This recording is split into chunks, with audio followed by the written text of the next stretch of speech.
The broadcast is now starting. All attendees are in listen-only mode.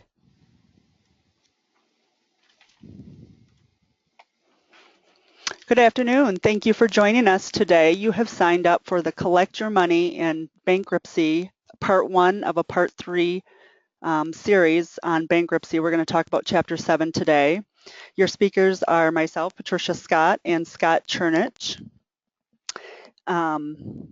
You will not have the ability to speak or ask questions verbally, but you can submit them. You should see that on your screen, so please feel free to do that at any time. Even if your comment is that we're speaking too fast or that we've gone over something that you want to touch base on a little bit further, feel free to submit that and we'll go over that as we go along. Also, you'll see the PowerPoints on your screen, and we are going to give those to you afterwards, so if we go through that kind of fast, don't worry either. Okay, so we're going to give you a little bit of the basics on bankruptcy as far as the law and the types of relief that are available and who the major players are, particularly in a Chapter 7.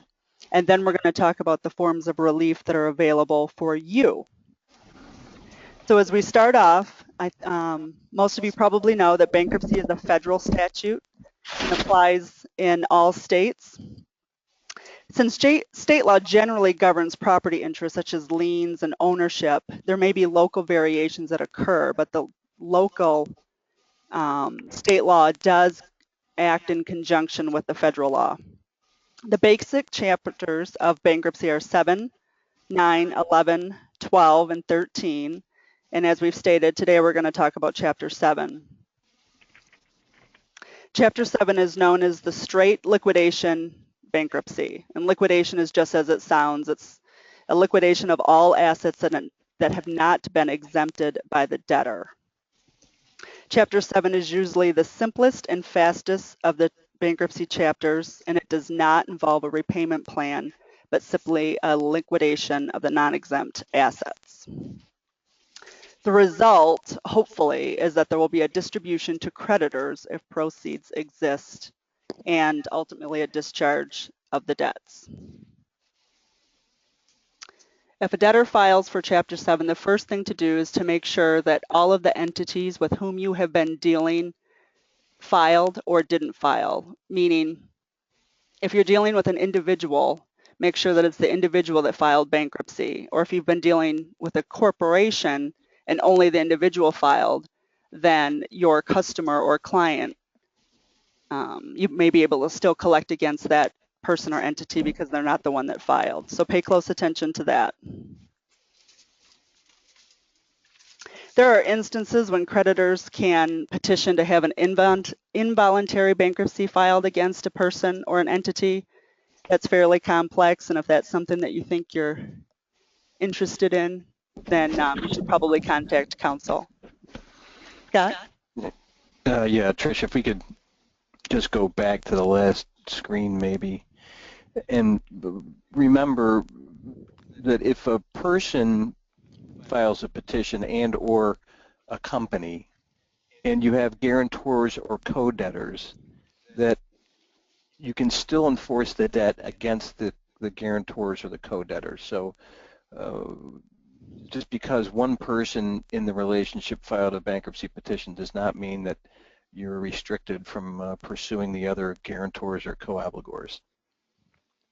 That's a very good point, especially in a Chapter 7. In our next Part 2 series, we'll talk about Chapter 13s, and that co-debtor stay applies in Chapter 13s, but that's not something you need to worry about in a Chapter 7.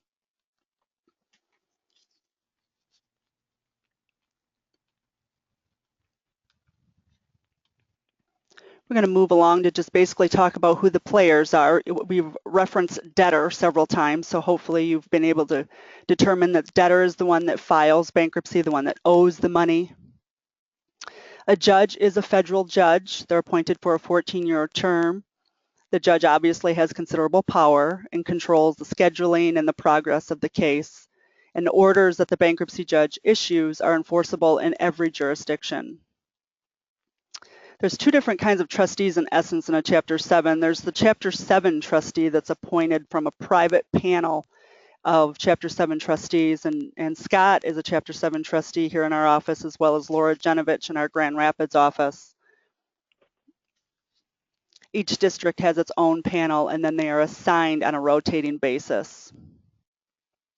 There's also the Office of the United States Trustee, which is a division of the United States Department of Justice that's charged with the responsibility to oversee the Chapter 7 trustee and to make sure that the case is properly administered. A secured creditor is a creditor who holds a claim that has a lien on property with the value to cover the lien or at least part of the lien.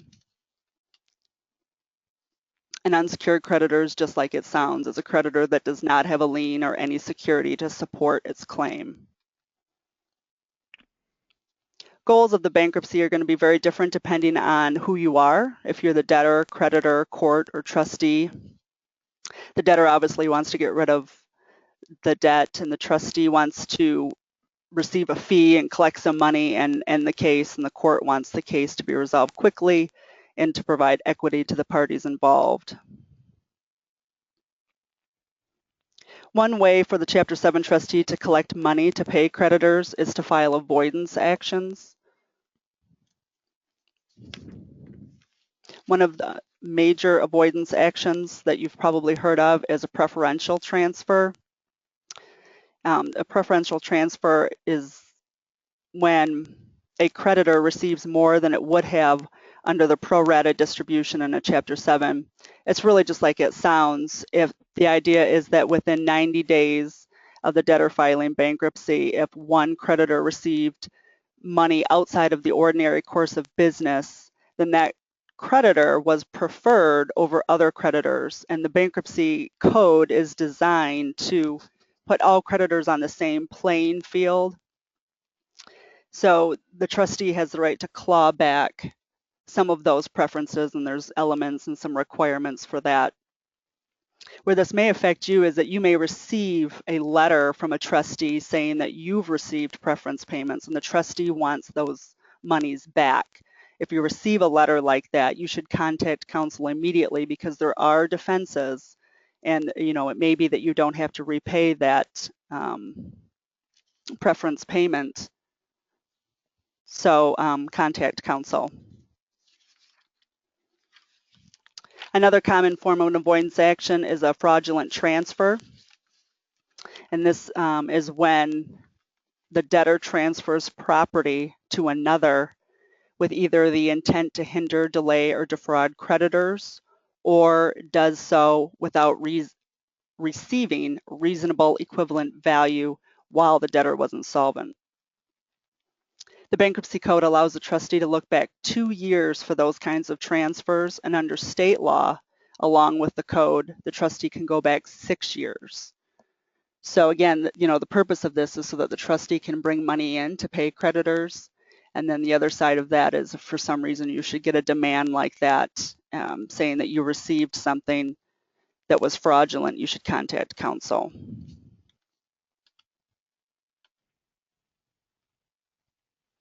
As we stated in the beginning, the state law, which in most states, Article 9, the Uniform Commercial Code, has been adopted. So if you have liens or mortgages or any state law rights, those rights will continue in the bankruptcy. And in fact, the Bankruptcy Code is designed to protect those liens. When the trustee wants to sell property, the liens will continue or attach to the proceeds. Scott?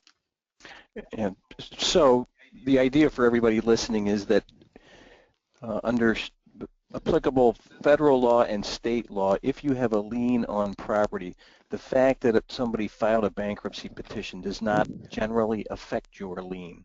In other words, if you have a mortgage interest in a piece of property, if you have a chattel mortgage in an automobile, if you have a lien by way of a construction lien, all of those things are preserved and essentially carry through the bankruptcy case and are unaffected by the filing of the petition. So just remember that if somebody does file, your liens generally follow through and I should say flow through the bankruptcy case and are preserved for the benefit of the creditor. And we're going to talk a little bit about the automatic stay, and we'll talk about it further in a little bit as far as what your rights are in seeking relief from the automatic stay. But Many of you have probably heard about the automatic stay that's put into place from the moment that the debtor files for bankruptcy relief. It's really an injunction, and the debtor wants the stay in place, and sometimes it's the sole reason a debtor files for bankruptcy, and that's to prevent creditors from attempting to collect the debts. As we stated earlier, we want all creditors on the same playing field. In addition to that, we want basically to stop the wolves. They want the creditors to stop collecting.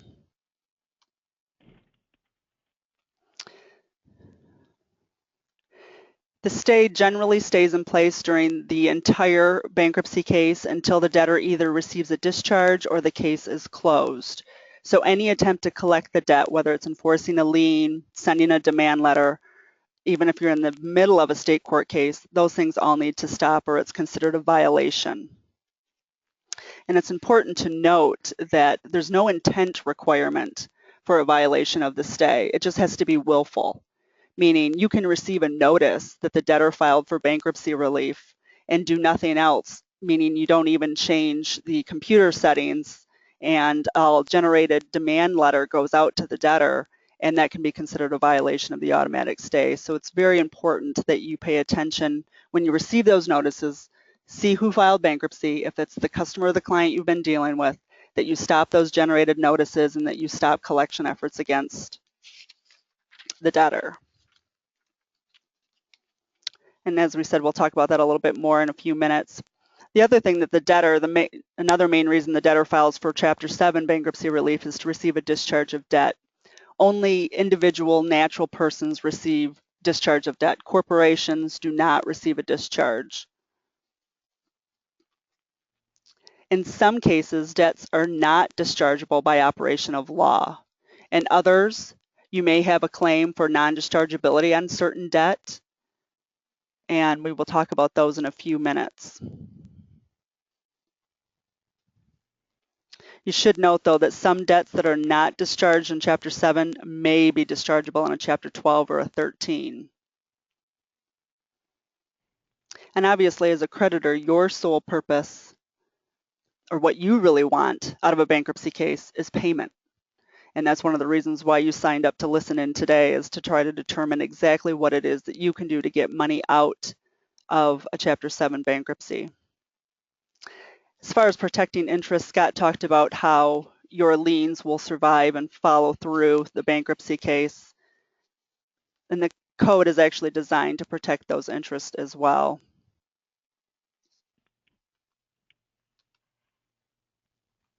And it should be noted the court wants fairness, and it's also the bankruptcy court is really considered a court of equity, as far as sometimes the court is required to make decisions based directly on the law and the facts, and the other times the judge has to make a decision that he or she feels is right under the circumstances where the law and the facts maybe are not black and white.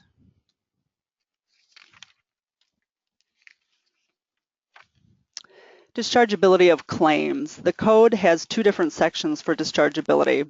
One is where you as a creditor may be able to seek to have your debt not discharged, so it's in regard to your individual debt.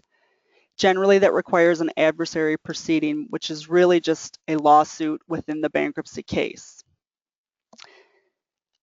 A lot of the times, these kinds of debts, the reasons that you could seek non-dischargeability would be for fraud, for intentional and willful misconduct of property. If it's a financial institution and the debtor lies on a written application on the debtor's assets or liabilities or income, those are all types of things that you could seek a non-dischargeability claim for. Scott? We're talking about financial institutions, and there are some folks on the webinar now that are associated with the financial institutions. So it's important when you get a notice and it looks like you may be suffering a loss that you go back and look at the debtor's financial statement that was provided before the credit was extended. This would, looking back at that, you can always catch debtors where they may make a statement about their financial condition 2 years beforehand, and then interestingly enough, when they file their bankruptcy petition, those things have changed, and you can figure out whether they lied or they didn't lie. So in practical application, it's really important to go back to look at the file and see what they said 2 years ago as opposed to what they did in the bankruptcy case, because remember, the things that they file in the bankruptcy case are sworn statements, so they make them under penalty of perjury, and they also did that when they signed your financial statement. So that's a big issue. And then the other thing that I wanted to just go back a little bit on was that sometimes it's always helpful to understand what the motivation of people may be. We talked about the motivation of secured creditors and the motivation of financial institutions to be paid. That's obvious, I think. It's also the motivation of the debtor to get relief by way of a discharge so that they don't owe their pre-petition debts. The question becomes, in some people's minds, why is the trustee doing this? And so, or why is the trustee taking certain actions or threatening certain actions? And the first reason is that under federal law, the trustee has an obligation to pursue assets of the estate. So the trustee who's appointed to the case has an obligation under the bankruptcy code and is sworn to do that. The second reason is that they're just greedy, right? I'm a trustee, so I'm a greedy person, right? So the idea here is that the trustee gets paid based on a percentage of what they bring into the bankruptcy estate. So ironically, or not so ironically, the trustee's interests are different from those that the trustee is pursuing to get assets from. In other words, they don't get paid unless there's something to liquidate and sell. So keep that in mind. The trustees don't have any animus. They're not, they don't not like you or your institution. They just have an obligation under the code, and they're paid a percentage of what's brought in. So that's what motivates trustees. And we just got a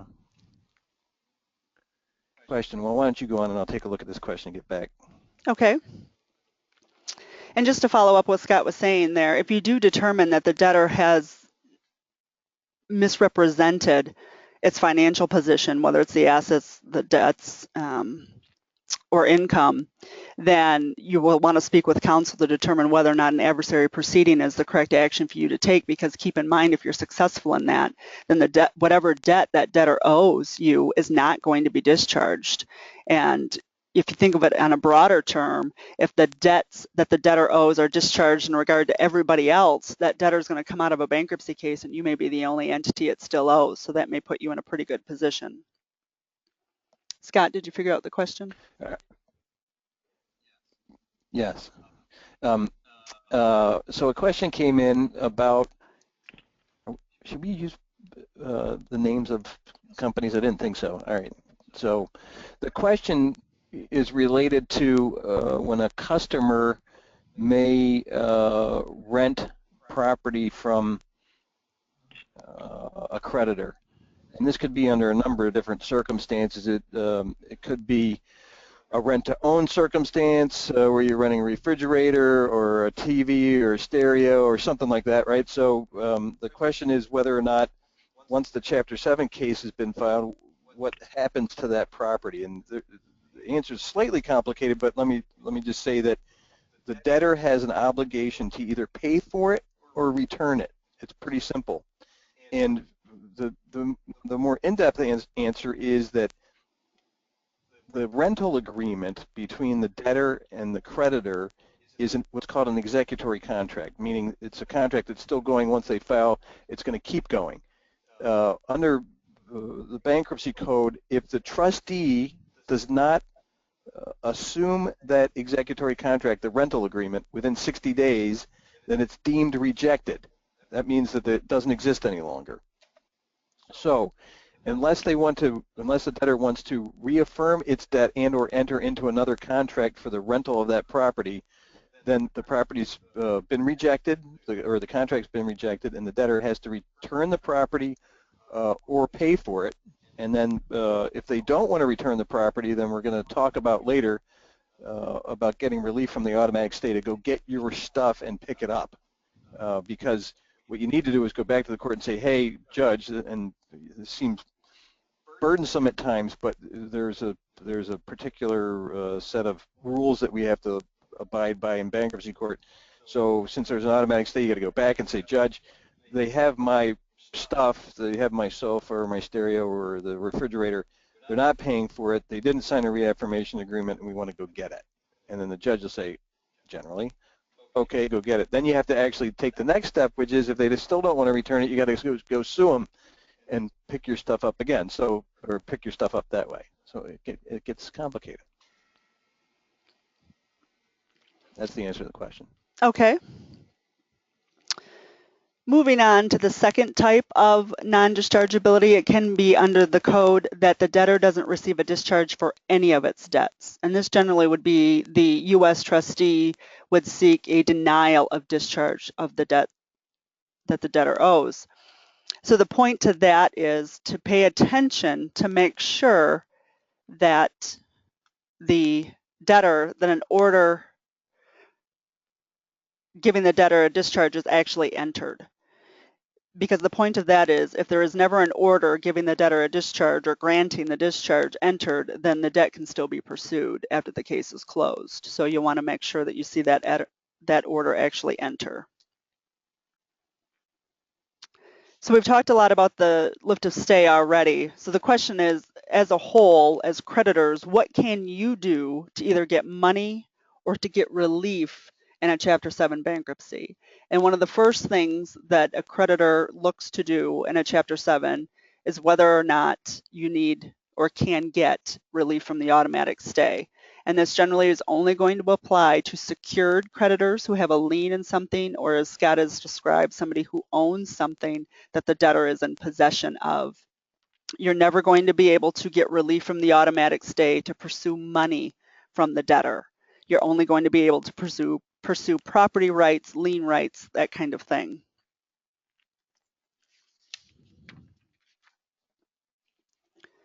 There are two main bases that the court will grant relief from the automatic stay. It requires the filing of a motion, and sometimes it can be done without a hearing, and it can be done fairly inexpensive, and that's something that can be discussed with counsel. And one of the main reasons is cause, and that's because the debtor's not making payments. If we go back to the refrigerator or the sofa like Scott described, and the debtor isn't making payments on those things, the debtor doesn't just get to keep them because they're in bankruptcy. So that's one of the main reasons that you can get relief from stay. Trish, you didn't say inexpensive, did you? There's lawyers involved. I did. And it's being recorded, I think. One of the second basis that you can get relief from stay is if the debtor doesn't have any equity in the property, meaning the debtor owes more than what the property is worth, and the property is not necessary for reorganization. And we're talking about a Chapter 7 today, so it's not a reorganization chapter. So the question is, if it's a piece of property and you have a mortgage on it and the debtor owes $50,000 more than what it's worth, then you're likely going to get relief from stay on that basis as well. A second form of relief that can be looked at is a reaffirmation agreement in a Chapter 7. Reaffirmations would never be done in a Chapter 13 because that involves a payment plan. But a reaffirmation is just like it sounds. The debtor basically signs a document that would be drafted by your counsel that says that they reaffirm all the terms of the existing loan or the existing agreement. So that means at the end of the bankruptcy case, when the debtor receives a discharge of all of its other debts, the debt that the debtor signed the reaffirmation agreement on is not discharged, and you continue to have those state law rights in regard to that debt, meaning you can collect it. It's important to note that a reaffirmation agreement has to be filed no more than 60 days after the date that's set for what is typically called the debtor's 341 meeting. 341 meeting is simply where the trustee questions the debtor on his or her assets and liabilities and different things like that in regard to preferences and fraudulent conveyances that we talked about earlier. Those typically take place within 6 weeks after the debtor files for relief. So if you keep the general rule in mind that that reaffirmation agreement is going to be due within 90 days that the debtor files for bankruptcy, that's a pretty good rule of thumb to keep in mind. And some debtors, the reason that deadline is important, some debtors will hem and haw and go back and forth on whether or not they're going to enter that. But the simple fact is that the debtor doesn't sign the reaffirmation agreement. If it doesn't get filed with the court, it's not effective. So if you want to hold the debtor liable, continuing beyond the bankruptcy, make sure it actually gets signed and filed with the court. And again, that's something you're probably going to want counsel to help with, but it's not something that, I'm going to use that word again, that's expensive. You could probably have them done fairly inexpensive, and in the long run, it's much more beneficial for you. Another form of relief is a proof of claim. All Chapter 7 cases are considered no asset cases from the moment that they're filed. And quite honestly, probably, Scott can talk about this a little bit further, probably 95% of cases remain a no asset case. But when the trustee finds assets and is going to be able to make payments to creditors, the trustee will issue what's called a notice of possible dividends. When you receive that, you have 90 days from the date on that notice to file proof of claim. A proof of claim is fairly simple to file. You can do it yourself, or you can have counsel do it for you. I know our office does it for flat rates. And you have to support your proof of claim with documentation. Scott, do you have any comments about that? Sure. It's kind of striking to keep in mind that 90%, or maybe a little bit more than 90% of all bankruptcy cases are no asset cases. So when you get a notice of possible dividends, it's a rare circumstance. In other words, the trustee's found something that he or she is going to sell and then take the proceeds from and pay to creditors. So when you get a notice of possible dividends, you have to pay attention. The interesting part of this is that in many cases, like I'm going to go back to what I said earlier, the trustee only gets paid on what he or she liquidates. But the second part of that is it's also what he or she liquidates and then pays to creditors. So it actually has to get paid to somebody. Otherwise, there's no commission. Now, so it's important that the trustee be able to pay the money to somebody. Well, interestingly enough, when those 7% of the cases become asset cases, we send out a notice of possible dividends. We beg and plead people to file proofs of claim, and they won't do it. They simply won't. We send them 4, 5, 6 different notices. Please file proof of claim. You've been listed as a creditor, and it gets buried somewhere. Either people think they got the first notice that the bankruptcy was filed, and they just shut the case and never look at it again, or they don't think it's worth their time, effort, or energy. And I'm going to tell you right now, it's significantly important to file that proof of claim because you don't know how much money's there. And if you're one of the few people that files a proof of claim, you're going to get more of a share of what's been being paid out. So it's important to actually follow through on that notice of possible dividend. We do have a question here, and I'm going to just raise it. The question is, can a debtor request that unsecured debt be excluded from the bankruptcy? And the answer, I think, lies in the idea that when you file a bankruptcy petition, you're required to list all of your assets and all of your debts. So, based on that premise, generally speaking, a debtor cannot request that unsecured debt be excluded from its petition or its filing. All right. I would note to that, the debtor can always make voluntary payments. Oh, absolutely. That's absolutely. And if the debtor wants to make a voluntary payment to you, take it.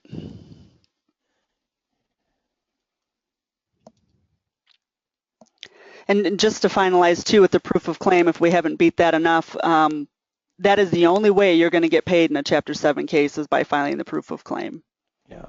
So even if you only get 10 cents, that's the only way you're going to get the 10 cents. But you might end up getting 10,000. It just depends, as Scott stated. All right, so another sort of related question has come in, and that is, I'll just repeat it here. Can you clarify what happens when there's a secured debt, a mortgage, that the customer's attorney has indicated the debtor wants to continue paying but will not sign a reaffirmation agreement? What would the creditor's rights be after discharge? And I think that's something we made a note of to talk about. It's interesting the question was raised because this happens a lot, and I hate to be obtuse about the answer. There's no real answer to this question. If the debtor indicates in their bankruptcy petition that they want to reaffirm the debt, that's significant and helpful. But if they won't sign the reaffirmation agreement, that's a problem. Patricia was talking earlier about reaffirmation agreements have to be filed before the discharge is entered. Otherwise, that note associated with the debt or the mortgage is extinguished. And so in the end, what the creditors are left with is nothing other than the mortgage. And so there's nothing governing, this is what I tell everybody that calls me and asks me this question, there's nothing governing the relationship between the debtor and the financial institution. In other words, remember the note said you're going to pay, and you're going to pay based on an amortization schedule of X number of years, and it's going to be this amount of money. Well, so that since that note's now extinguished, you don't have anything governing the relationship. So if the financial institution says, the bank or credit union says, okay, we don't really care, we're just going to let Joe keep his house and he's going to keep paying. Well, what happens when he defaults? The question becomes, what happens if he defaults? Now you say, okay, well, we're going to default you and we're going to foreclose. Well, he could say, and slow things down for you, oh, by the way, that note's extinguished and we don't have anything that says what I have to pay when. Now that seems like a stretch to get that far away, but we all know that when debtors are pushed into a corner, they'll do just about anything to keep their home for as long as they can.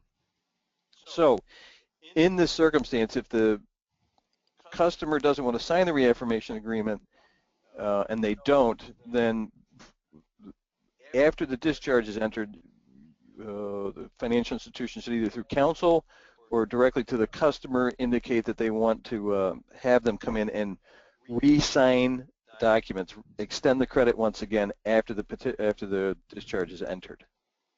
I think that would be my answer to that question. Okay.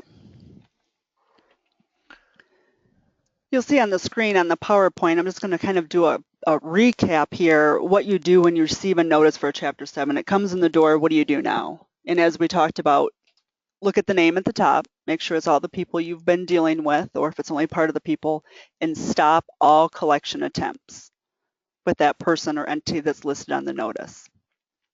If you have access to PACER, which is the online filing system for the bankruptcy case, you can look at that, or if it's something that you want counsel to review for you, contact your counsel and to review the bankruptcy case. It's something we do for a lot of clients. It doesn't cost a lot of money. We can look at the case.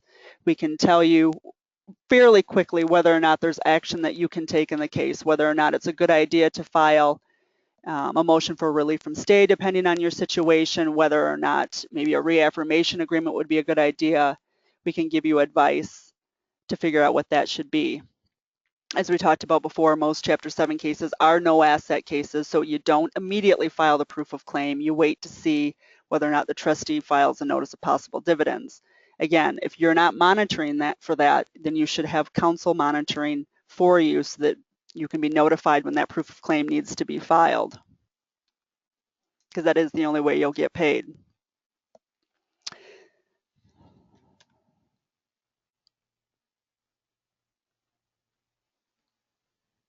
There's also the rare circumstance that we didn't really talk about too, when the debtor doesn't even qualify for bankruptcy. And can be a real benefit to having counsel review the schedules and the statements of financial affairs to make sure that the debtor actually qualifies, because a motion to dismiss can be filed, or a motion to convert to a different chapter, namely a Chapter 13 where there's a repayment plan, if the debtor didn't properly qualify for a Chapter 7. And any time that there's fraud, or you've gone back, like Scott suggested, and you've looked at the application or any of the loan documents or financial documents, and you've determined that the debtor has lied in some form or fashion, you should contact counsel to determine what your rights would be.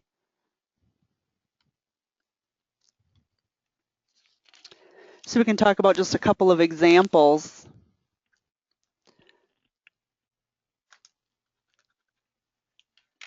So if you're a creditor and you have a loan and it's secured by a vehicle, and the debtor files for bankruptcy relief, what are your options? You have the right to file a motion for relief from stay to repossess the vehicle if the debtor's not been making payments because there would be cause, like we talked about earlier, because the debtor's delinquent. Or in the instance that the debtor's not delinquent, then you would have to show to the court that the debtor owes far more than what that car is worth, and you want the right to repossess it. Or we can contact debtor's counsel on your behalf. You can contact us to see if the debtor wants to enter a reaffirmation agreement. Typically in the debtor's schedules, there is a statement of intention schedule that they fill out. And on that, you've probably seen the debtor indicates whether they intend to surrender, retain, or reaffirm. And the question that was there earlier, the debtor indicates they want to retain, but they don't want to reaffirm. And if they indicate that they want to reaffirm, then that's good because that means the debtor is probably going to sign the document and allow that debt to continue on and survive the bankruptcy case.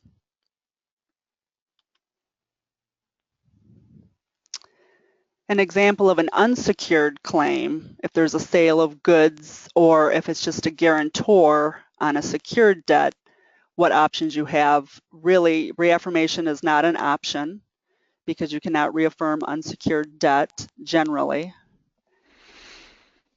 Unless there are facts surrounding fraud, the debt is likely dischargeable.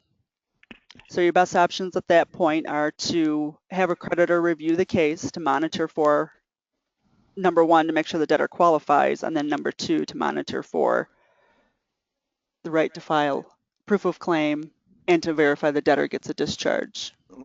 Let's go back to one of your examples where we had an automobile that was secured by a chattel mortgage.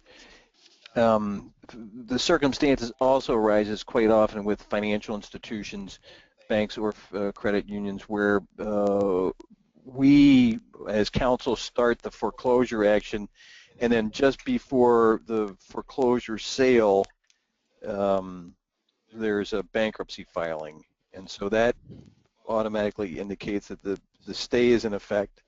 And then what you need to do is have counsel get relief from the stay so that you can continue with the foreclosure action, because those bankruptcy filings usually will happen on the eve of the foreclosure sale.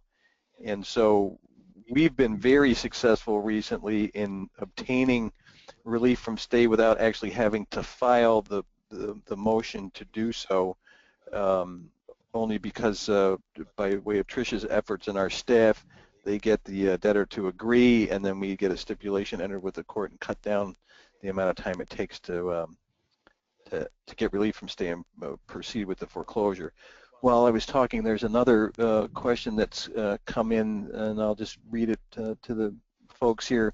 What is the best way to handle a situation in which a debtor wants to reaffirm on an auto but is way behind on payments? It's interesting that you this question just came up in a file we just had, and part of the reaffirmation process is that you have to make representations to the court about the debtor being current. So if they aren't current and they're way behind, that becomes a significant problem, meaning you can't represent to the court that they are current because they aren't. So there's a couple of ways to address this situation. One is maybe you don't reaffirm, and if they are way behind on their payments, my question would be, why are you reaffirming with them anyway? The answer may be that the vehicle's not worth it and you don't want to pick it up, so you want them to keep paying, so you want to milk them for as much money as you can get from them. So the idea would be, in this circumstance, I think you could put into the reaffirmation agreement that the debtor is behind, and that the financial institution is going to re-amortize the loan to go beyond where it was, or extend the period of payments so that it essentially can catch up on the payments that weren't made or they're behind on. That's correct. And it's actually, more or less a business decision for the bank or financial institution to determine whether or not they want to do that, and they, in essence, want to re-amortize that. And there's a section on the reaffirmation agreement in the cover sheet that allows us to include the additional time and the additional quote-unquote debt that's being added back in to let the debtor, in essence, start fresh instead of trying to make those payments up.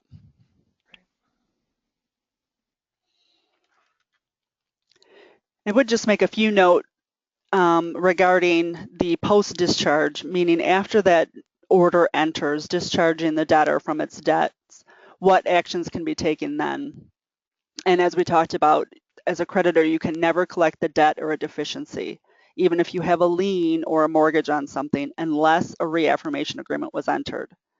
If you do have an asset that's still out there that secured the debt that has not been recovered, then you may repossess or foreclose once the discharge enters, but it's always wise to contact counsel first, because if the bankruptcy case has not been closed, meaning the debtors only receive a discharge, the trustee may have an interest in that asset if there's any equity. As Scott talked about earlier, trustees are greedy, and they're going to go out there and they're going to possibly sell the asset to recover whatever equity there is, still having to pay you, which you probably would be perfectly happy with, but you want to make sure that you don't take steps that would hinder the trustee's rights in that case. So if the case has not been closed, you probably want to contact counsel before you take action.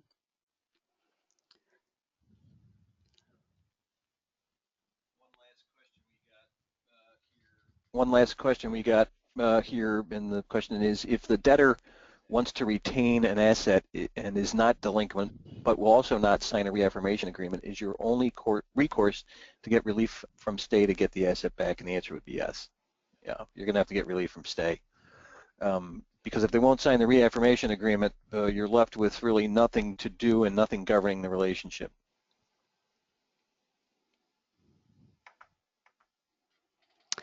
And finally, back to post-discharge actions that can be taken. As we stated, if the debtor wants to pay or walks in the door and all of a sudden wants to get current on an account because, you know, maybe if you sell goods, they want to start buying goods from you again, you're absolutely welcome to take voluntary payments from the debtor. And if there is a lien on property and the debt was discharged, then as Scott discussed earlier, you will want to have a new note or debt instrument entered so that you have a debt that is associated with that lien. But all of those actions must be completely voluntary on the debtor's part. You cannot coerce the debtor in any way, or then you're in what's considered violation of another injunction, and that's called the post-discharge injunction.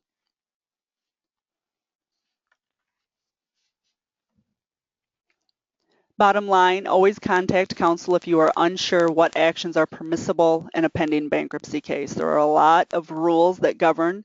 We've touched on many of them here today.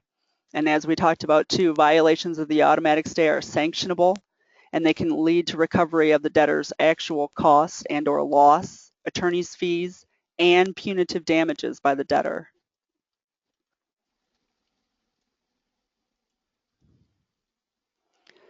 If we don't have any other questions. No other questions. Thanks for attending. It was my pleasure to be here.